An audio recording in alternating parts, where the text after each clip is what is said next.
Mabel had spent 3 years learning to make herself small, small enough that Martin's fists caught shoulder instead of jaw, small enough that his words rolled over her like weather she could outlast.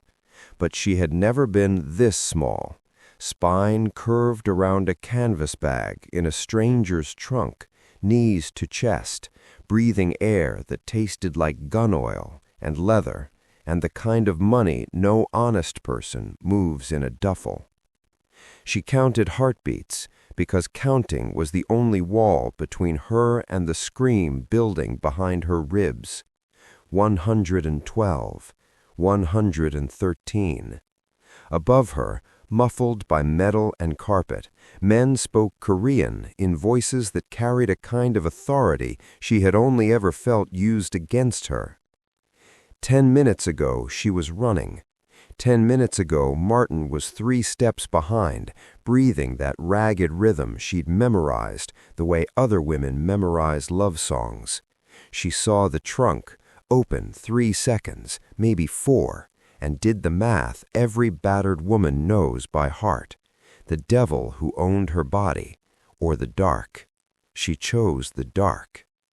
Now the engine died, gravel popping under tires, then silence, and silence was always where Martin did his worst. A latch clicked, light split the trunk like a scalpel, and Mabel looked up into 4 gun barrels and a face she would spend the next 3 days fighting to survive, jaw set, tattoos crawling his neck, eyes holding no cruelty and no mercy, just a question. She didn't know it yet, but that question was the first fair thing a man had offered her in years. She just had to live long enough to answer it.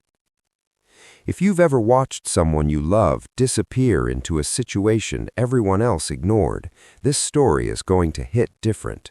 Subscribe right now so you don't miss what happens when that trunk opens, and drop your city and the time you're watching in the comments, because this community sees people the way Mabel deserved to be seen. 8 hours earlier, Mabel stood in Martin's bathroom, pressing drugstore concealer into the bruise along her cheekbone, building it up in layers the way a plasterer fills a crack in a wall. The color was never quite right, too ashy against her skin, turning purple into a muddy yellow that looked like a different kind of sick. But sick was better than hit. Hit earned pity.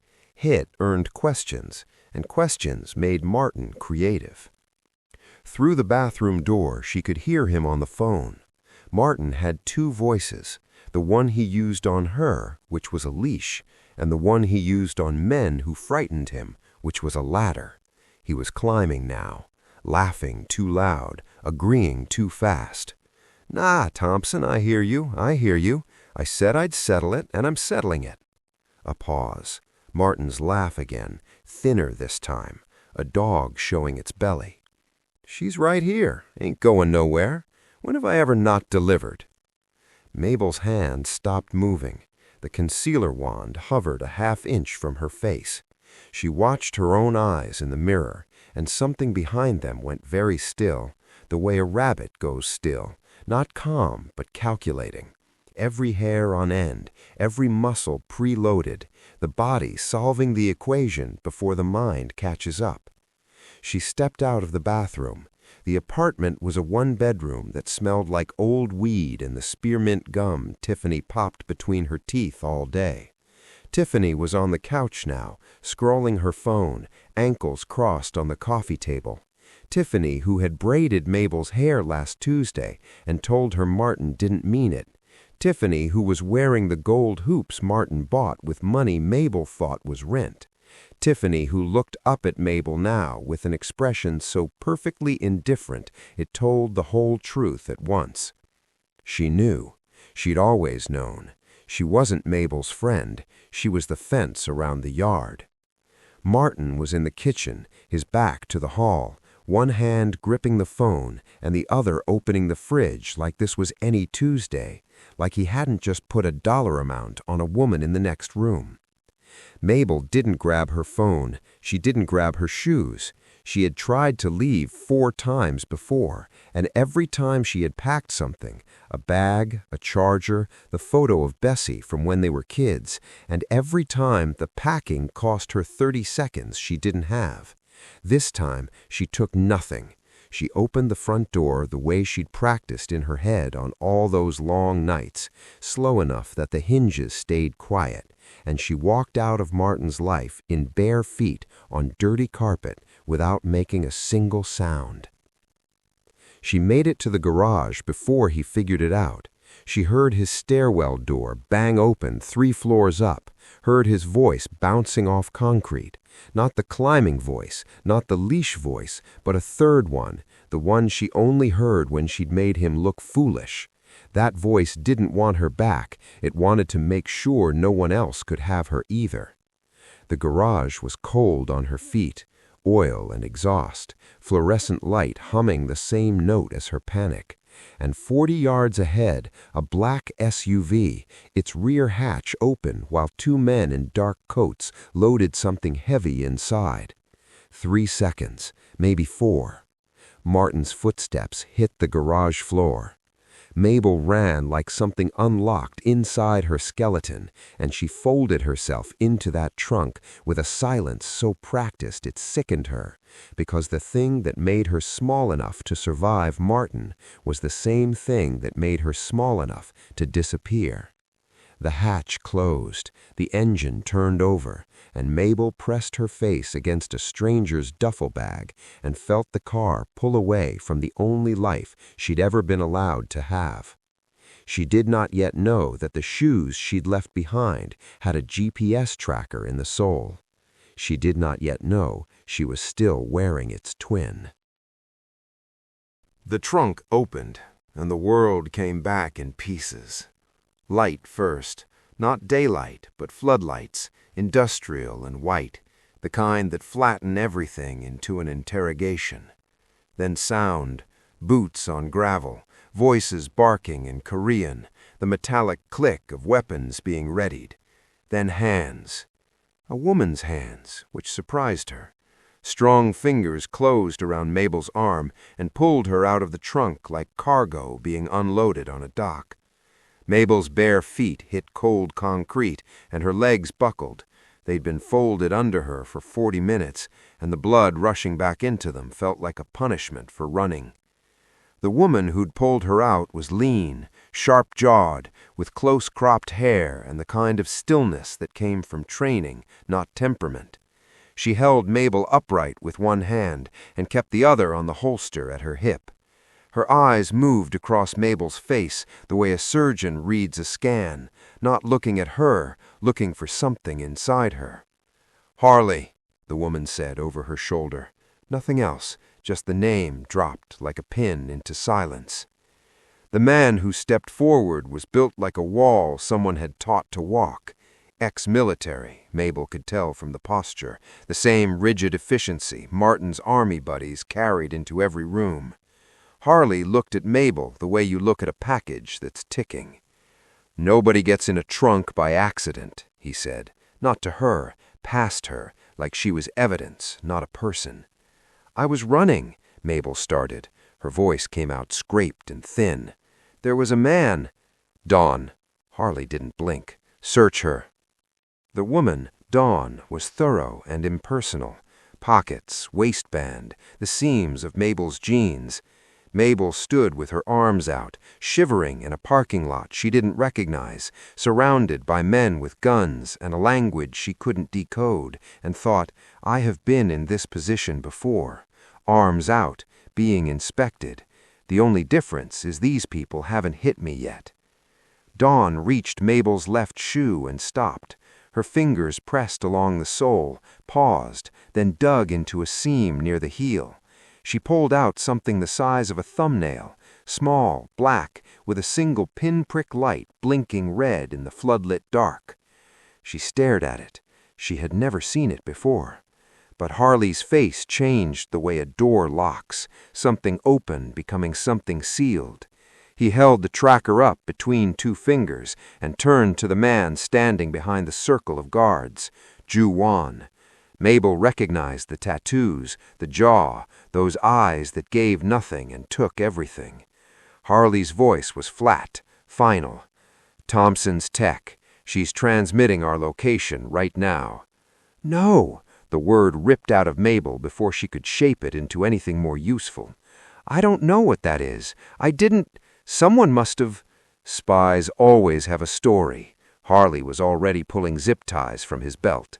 The plastic cinched around her wrists with a sound like a small bone breaking. Dawn guided her, not roughly, not gently, toward a steel door set into a concrete wall. Mable looked back once, searching for Ju-Wan's face, searching for the question she'd seen in it when the trunk first opened.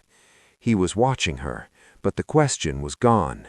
In its place was something worse, doubt.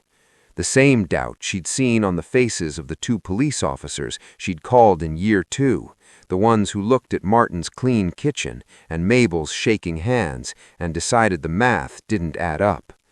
The steel door closed behind her, the lock engaged, and Mable sat on a cold floor in a cold room and understood, with a clarity that almost made her laugh, that she had escaped a cage only to land inside a courtroom where she'd already been convicted. The tracker blinked on a table somewhere beyond the door. The device Martin used to own her had followed her here, and now it was telling a new lie about her to new people who would not listen. She had never been this small, and there was no trunk left to hide in. He came alone. That was the first thing Mable noticed. No Harley, no Dawn, no circle of guns. Just Ju-Wan pulling a metal chair to the center of the room and sitting down 3 feet from where she sat on the floor, with her back against the wall, zip ties still biting into her wrists like a sentence she couldn't appeal. He didn't speak immediately. He studied her the way she imagined he studied everything, with a patience that wasn't kind, wasn't cruel, just absolute, like time was a resource he owned more of than anyone else in the room. He sat with his forearms on his knees, tattoos disappearing into his rolled sleeves, and he waited. Mable had been waited out before. Martin used silence too, but Martin's silence was a coiling thing, a fuse burning toward an explosion she could feel in her teeth.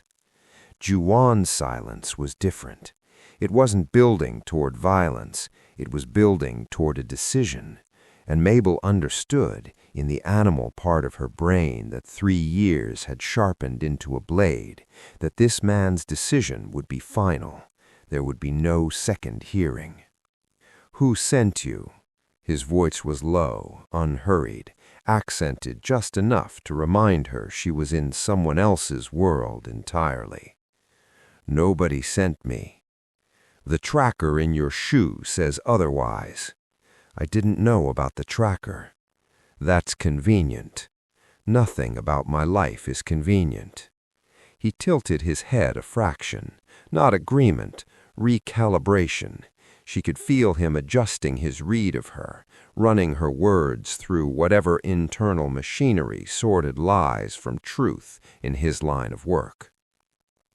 "Thompson has been trying to locate this compound for 11 months, and then a woman appears in my trunk with his technology in her shoe.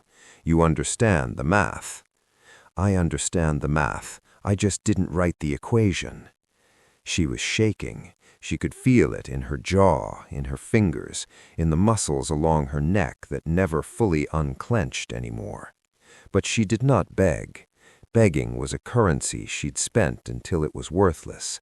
3 years of please and "I'm sorry" and "it won't happen again," and none of it had ever stopped a single blow. So she spent a different currency now, the only one she had left. "If I was a spy," she said, and her voice cracked but did not break, "would I hide in a trunk like luggage, curled up like something you throw away, or would I walk through your front door with a smile and a reason to be there?" Juwan didn't move, didn't blink, but something shifted behind his eyes, a door not opening, but unlocking. He looked at her wrists, above the zip ties where the older marks lived, faded ligature lines she'd stopped trying to explain to anyone, because explanations required someone willing to listen. His gaze tracked from her wrists to her bare feet, to the bruise along her cheekbone that the drugstore concealer had long since stopped hiding. He stood. The chair scraped concrete. Mable flinched, hard, full body, the kind of flinch that tells a whole autobiography in a half-second. She hated it. She hated that her body still performed submission for any man who moved too fast in a closed room. Juwan paused. He had seen the flinch, and she watched him understand it, not with sympathy, not with softness, but the cold recognition of a man who knew exactly what kind of damage produced that particular reflex. He walked to the door, knocked once. Harley opened it. She stays alive, for now. The door closed, the lock turned, and those two words, for now, hung in the room like a breath held under water, and Mable couldn't tell if she'd just been spared or sentenced. But he had looked at her wrists, he had seen the map, and he had paused. Nobody paused for her, not ever, not once. The woman who came with the food did not knock. She opened the door with her hip because both hands were occupied, one holding a tray, the other holding a folded blanket, and she moved through the room like someone who had spent decades navigating spaces owned by dangerous men without ever once pretending to be dangerous herself. She was older, mid-60s maybe, with silver-streaked hair pulled back tight and hands that were rough the way hands get from years of useful work. She set the tray on the floor beside Mable. Rice, soup, something pickled and red that Mable didn't recognize, and she placed the blanket next to it. No ceremony, no pity, just the quiet mechanics of a woman tending to what needed tending. She said something in Korean. Mable shook her head. The woman, Judith, Mable would learn her name later from Dawn, tried again, slower, as if volume or speed were the problem. Mable almost smiled. Almost. Judith sat by the door, not blocking it, just present. She watched Mable the way Mable watched rooms, with an attention that wasn't casual, that was reading for something specific. Mable ate. She ate fast, curved over the tray, one arm instinctively bracketing the plate the way she'd learned to do when Martin decided her meals were conditional. Halfway through the rice, she caught herself, stopped, sat up straighter. The habit was humiliating when witnessed. Judith's face didn't change, but her eyes did. Something behind them softened and hardened at the same time, the way metal gets tempered. She'd recognized the posture, not from observation, from practice. For 2 days, this was their rhythm. Judith came 3 times daily. She brought food, collected plates, replaced the blanket when Mable sweated through it during the nightmares she couldn't stop and couldn't explain to someone who didn't share her language. They exchanged no words that meant anything. They exchanged everything else. Judith noticed that Mable never sat with her back to the door. Mable noticed that Judith always entered sideways, shoulder first, the way you enter a room when you've learned that doorways are where you're most vulnerable. 2 women reading each other's damage in a dialect no translator could touch.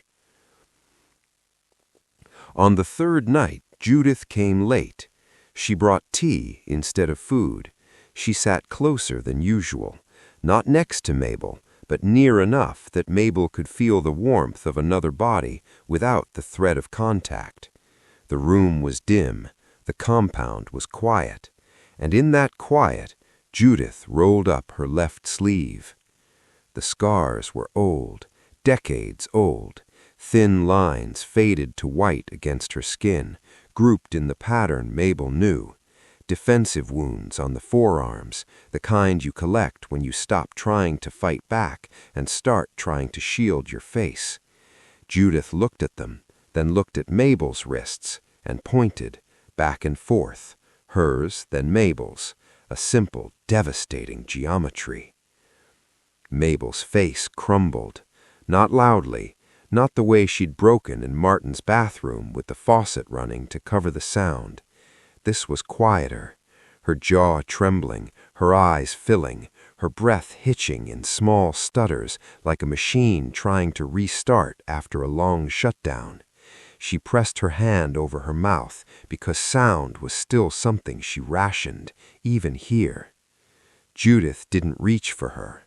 She placed her hand on the floor between them, palm up, and waited, an offering with no obligation.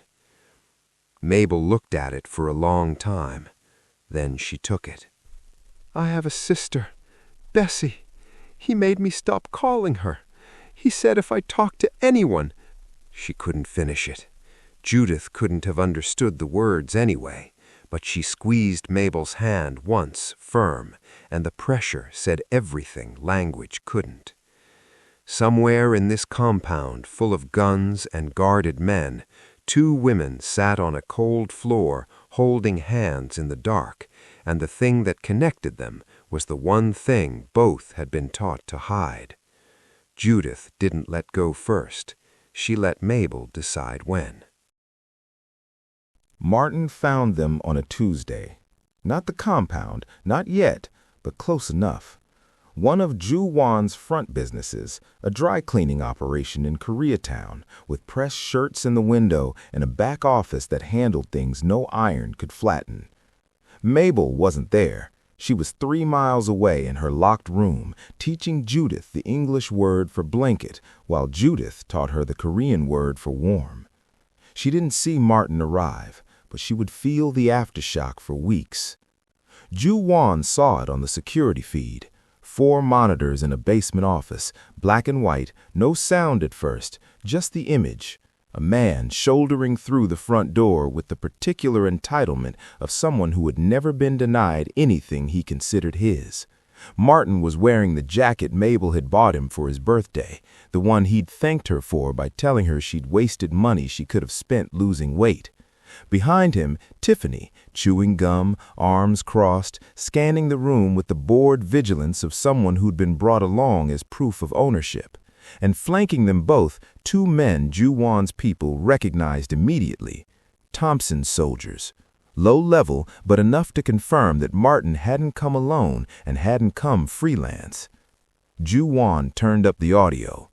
Martin's voice filled the basement office like a gas leak, loud, pressurized, searching for a spark. He slammed his palm on the counter hard enough to rattle a bell that hadn't been rung in years and spoke to the clerk, a young Korean man named Se-jun, who had the misfortune of being the first face Martin saw. "I know she's here. I know y'all got a stash somewhere. You tell your boss I want my property back." Not my girlfriend, not Mable, not even her.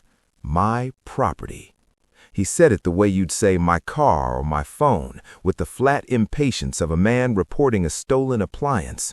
Tiffany smirked behind him, one hip cocked, and the smirk confirmed something too. She wasn't afraid of Martin. She was entertained by him.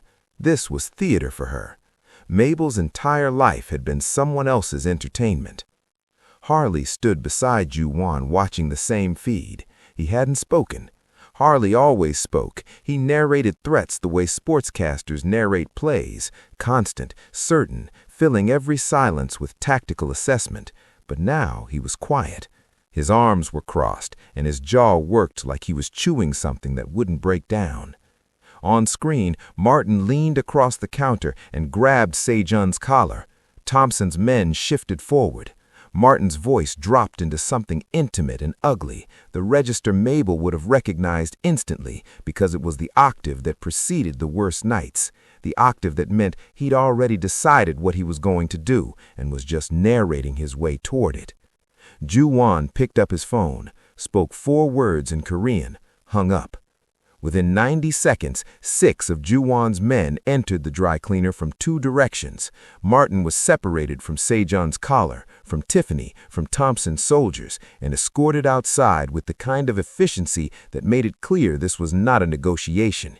He screamed the entire way, threats, slurs, promises that Thompson would burn this place to the foundation. Tiffany followed, still smirking, still chewing, as if the whole thing was a show that had simply been canceled early. Ju-won turned off the monitor. The screen went black. His reflection stared back at him, jaw set, expression carved from something harder than anger. "A spy doesn't flinch the way she flinches," he said. Harley said nothing, which from Harley was the loudest possible agreement. But confirmation had come with a price tag. Martin was within 3 miles of the compound. Thompson's men had seen the neighborhood, the streets, the storefronts. They would work backward from there. They would map the radius. They would come. Mabel's truth had finally been proven, and the proof had just started a clock that no one in the compound knew how to stop. Mable just did something that took her 3 years to build the courage for. She used her voice like a weapon instead of a shield. If that moment made your chest tight, hit that like button hard enough to break it. Share this with someone who needs to hear that their survival skills aren't damage, they're power. We're not even close to the part that's going to wreck you. Ju-won told her on a Thursday morning, standing in the doorway of the room that was no longer locked, but still felt like a cell, because freedom you haven't chosen yourself always does. "It's done," he said. "I settled your debt with Thompson, the full amount Martin owed. You're clear. No one has a claim on you anymore." He said it the way he said everything, measured, deliberate, like each word had been weighed on a scale before it was released. And she could tell he believed he was handing her something precious. His jaw was set the same way it always was, but there was something else in his posture, something almost careful, as if he was waiting for her to understand the size of what he'd done. Mable said thank you. She said it because 3 years with Martin had wired the word into her reflexes, the way flinching was wired into her shoulders, automatic, preemptive, detached from any actual gratitude. Ju-won nodded and left. She found the wire transfer confirmation 40 minutes later.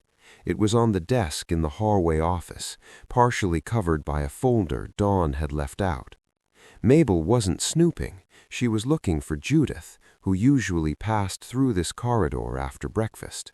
But her eyes caught her own name on the document, the way your eyes catch movement in a dark room.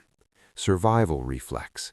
The body identifies threats before the mind gives permission. Mable Turner. And next to it, a number, 6 figures, wired to an account registered under a name she didn't recognize, routed through a channel that smelled like the same underworld math that had gotten her here. She went cold first.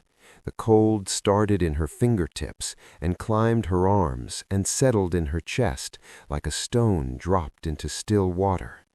Then the cold burned off, and what replaced it was something she hadn't felt in 3 years. Not fear, not survival, not the muted gray of endurance. Rage, actual rage, the kind that stands up straight. She found Ju-won in the main room. Harley was there. Dawn was there. She didn't care. She walked in holding the transfer receipt, and her hand was steady, and her voice, for the first time since she'd folded herself into that trunk, did not shake. "You bought me." Ju-won turned. His expression shifted a fraction. Not guilt, not yet, but the beginning of recalculation. "I cleared your debt. It's not the same. You put a number next to my name. She held up the paper. Same as Martin, same as Thompson. You all speak different languages, but you say the same thing. I'm worth what someone's willing to pay. The room went silent, the way rooms go silent when someone has said the thing no one else would dare to say. Harley looked at the floor. Dawn looked at Juwan, and Juwan looked at Mable, really looked, the way he had in the interrogation room, and she watched him understand it, not slowly, all at once, like a window breaking. He didn't apologize. She would learn later that Juwan almost never apologized with words, that language for him was a tool of negotiation, and apologies made with tools always felt like transactions. Instead, he crossed the room, took the transfer receipt from her hand, set it flat on the table, and slid it back toward her. "Then tear it up," he said. "I won't stop you." Mable looked at him. She looked at the paper. She picked it up and tore it, slowly, piece by piece, each rip deliberate, each fragment falling to the table like something dead being shed from something living. She didn't break eye contact once. It wasn't forgiveness. Forgiveness would take months and would arrive in forms neither of them expected. But it was the first time a man had handed her the power to reject what he'd done, and meant it. And it was the first time she'd used her voice as a weapon instead of a shield. She wasn't sure yet which one frightened her more. Mable never stopped counting. That was the thing nobody in the compound understood about her. The vigilance wasn't a phase she'd move through once she felt safe. It was the architecture of her nervous system now. Load-bearing walls that couldn't be removed without bringing everything down. She counted exits. She counted footsteps in hallways. She counted the seconds between a man's expression changing and his hands moving. Martin had built this machine inside her, and she hated him for it. But the machine worked. It never stopped working. It noticed Russell on a Sunday night. He was one of Juwan's mid-level men, trusted enough to carry keys, invisible enough to avoid scrutiny. Mable had no reason to watch him except that she watched everyone, the way you watch weather when you've lived through enough storms. Russell took a call at 2 a.m. in the East Corridor. His voice dropped to a register that Mable recognized. Not the words, but the frequency. The frequency of a man saying things he needed to not be heard saying. Martin used that register when he talked to Thompson. Every liar sounds the same in the dark. She watched him for 2 days before she said anything.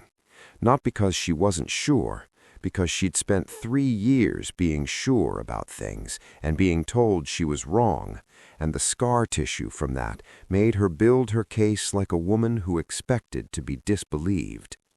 She went to Dawn first, not Juwan, not Harley, Dawn, because Dawn had searched her without cruelty, and because women who operate in men's worlds understand the particular burden of bringing accusations without airtight proof.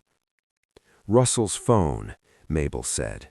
"The light on it blinks in a pattern, 3 short, 1 long, 3 short. Same pattern as the tracker you pulled from my shoe." Dawn's eyebrows rose a fraction. Skepticism, but the listening kind, the kind that stays in the room instead of walking out of it. "Thompson's trackers use a specific ping frequency," Mable continued. "I know because I've had them on me before. Martin's people used them. I learned the rhythm the way you learn a song you hate, because it played every day and you couldn't turn it off." They tracked Russell for 48 hours. Dawn handled the surveillance. She had the access, the training, the cover. Mable handled the pattern recognition, the odd-hour calls, the irregular departures, the way Russell always volunteered for perimeter checks on the compound's east side, the side closest to the road, the side you'd want mapped if you were feeding coordinates to someone outside. The evidence was clean, ugly and clean. Mable presented it in the main room. Ju-Wan sat at the head of the table. Harley stood against the wall with his arms crossed, the default posture of a man who trusted his own judgment more than anyone else's. Dawn stood behind Mable, not speaking for her, just present, a wall at her back that wasn't made of concrete. Mable laid it out, the ping frequency, the call times, the movement patterns. She spoke clearly, without shaking, without apologizing, without the preemptive flinch she still couldn't always suppress when men stared at her in silence. When she finished, the room held its breath. Harley stared at her, not through her, not past her, at her. For the first time since he'd zip-tied her wrists in a parking lot and called her a spy, he looked at Mable like she was a person whose assessment of a room might be worth more than his own. He turned to Ju-Wan, not to her, old habits. "She's not a spy," he said. "She's better than half my team." Mable didn't smile, but something shifted in her posture, a straightening, a settling, like a foundation finally accepting weight it was always built to carry. She took up a little more space in the room, not much, but enough that everyone noticed. The machine Martin built inside her had just done something Martin never intended. It had made her indispensable to the people who almost killed her. And somewhere beyond the compound walls, Russell's handler was still waiting for a signal, which meant Thompson already knew more than any of them were comfortable with. The clock Mable had heard ticking since Martin showed up at the dry cleaner wasn't slowing down. It was about to stop. They went for Russell at dawn and found his room empty.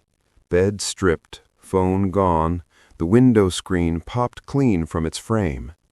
The east perimeter camera showed him crossing the tree line 4 hours earlier, 3:17 a.m., walking with the unhurried gait of a man who'd already made his call and was simply delivering himself to the people waiting on the other end of it.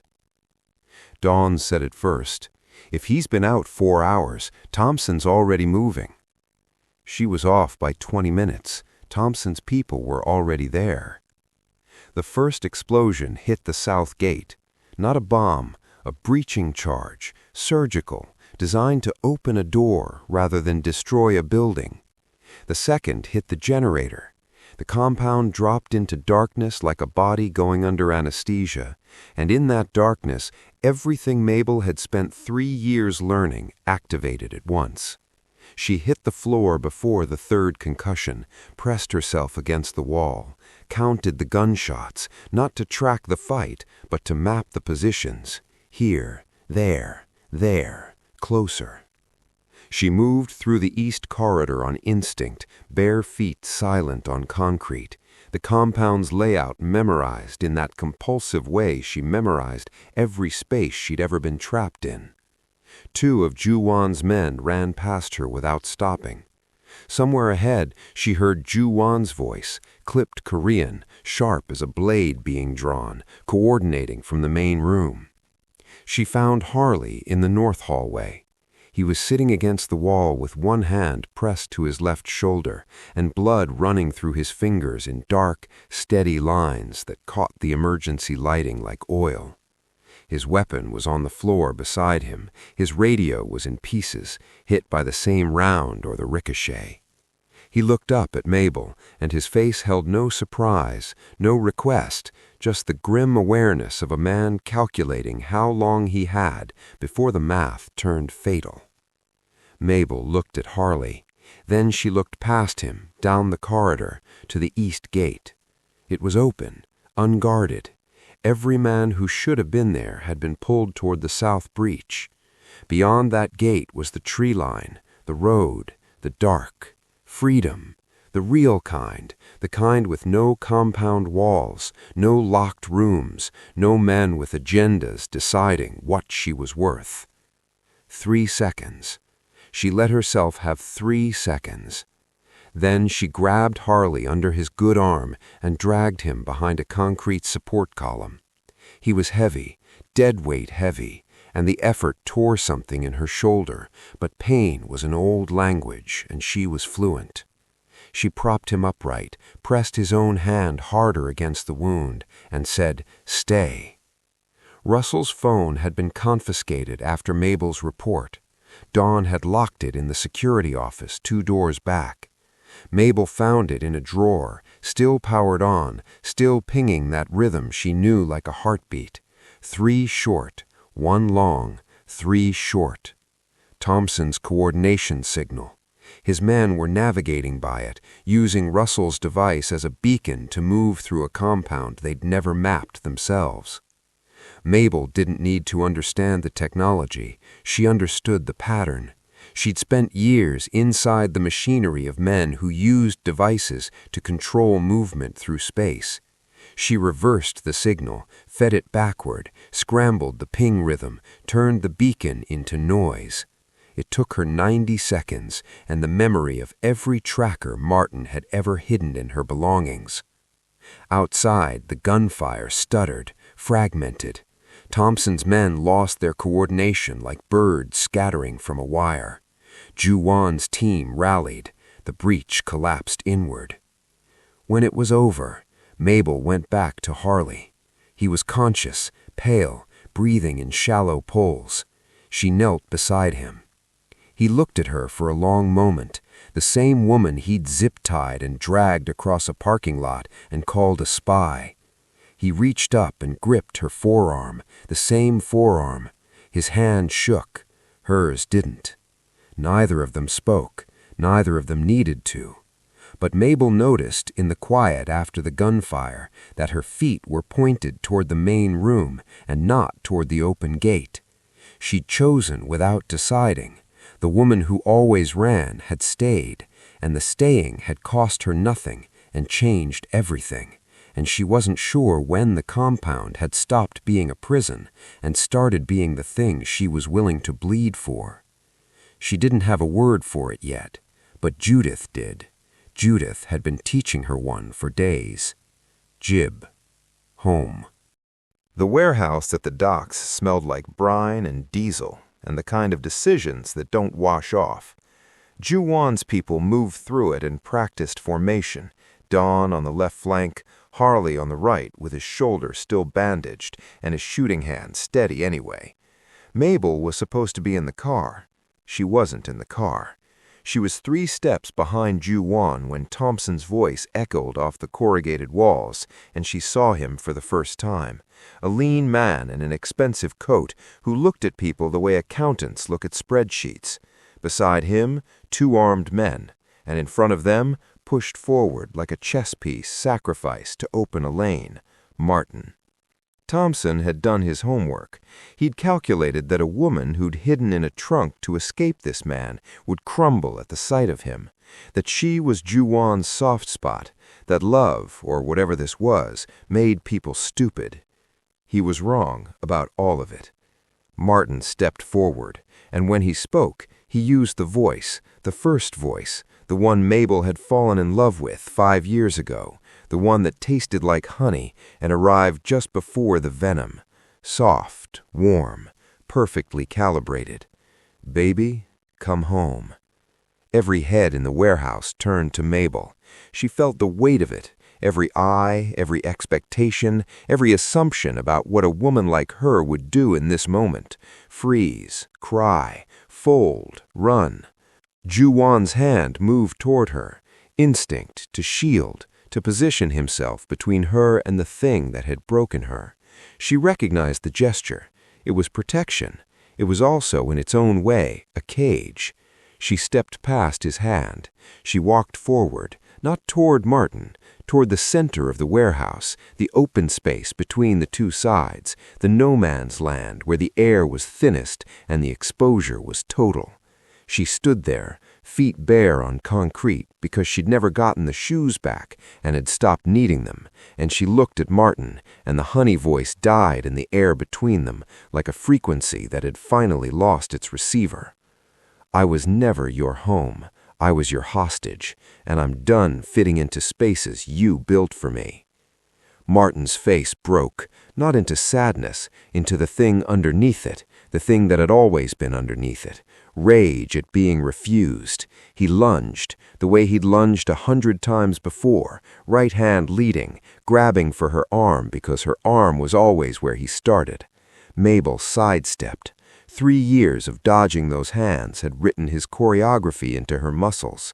She knew the reach, the angle, the half-second delay between his decision and his grip. She moved like water around a stone, and Martin grabbed nothing but air for the first time in his life. Dawn's shot was clean. Thompson dropped. His men surrendered with the speed of employees who'd just lost their employer. Martin hit the concrete face first, pinned by Harley's knee, screaming words that no longer had an audience. Ju-Wan didn't run to her. He didn't kneel. He walked across the warehouse floor and stood beside her, not in front of her, not behind her, beside her, equal ground. "You don't fit in trunks," he said quietly. "You never did." Mabel's hands were shaking. Her voice wasn't. 3 weeks later, she sat in Judith's kitchen, burning her 3rd attempt at kimchi jjigae, while Judith laughed and corrected her knife work in Korean she was only beginning to understand. Bessie came on a Saturday, stood in the compound doorway and sobbed into Mabel's shoulder for 10 minutes before managing a single word. Harley nodded at Mable in the hallway each morning, a small gruff dip of the chin that carried more weight than any apology he'd never quite managed to say. Dawn took her to the range on Tuesdays, not because you need to, because you should know you can. On a Thursday night, Ju-Wan found her on the rooftop, looking at the city lights scattered across the dark like something she was seeing for the first time. He stood beside her and handed her something small and metal, warm from his pocket. A key. Not a ring, not a promise dressed in jewelry. A key to the compound gate. You come and go whenever you want. No one tracks you. No one locks the door. Mable held the key in her palm. She looked at the open gate below, the one she'd stared at during the breach, the one that led to the road, to the dark, to a freedom that once was the only thing she wanted. She looked at Ju-Wan. She closed her fingers around the metal. She stayed. Not because she had nowhere else to go, not because a man had made the choice for her, because for the first time in her life, someone had given her the door and the choice at the same time, and the woman who had folded herself into a trunk to survive discovered that she no longer needed small spaces. She took up all the room she wanted, and no one, not ever again, would make her fit. She chose to stay, not because she had to, because someone finally gave her the door and the choice at the same time. If this story made you feel something you weren't expecting tonight, subscribe and turn on notifications, because every story on this channel is built to hit exactly like this one just did. Share it with someone who's still folding themselves small. Sometimes the right story at the right time is the trunk that opens into something better. Drop a key emoji in the comments if you understood what that ending really meant.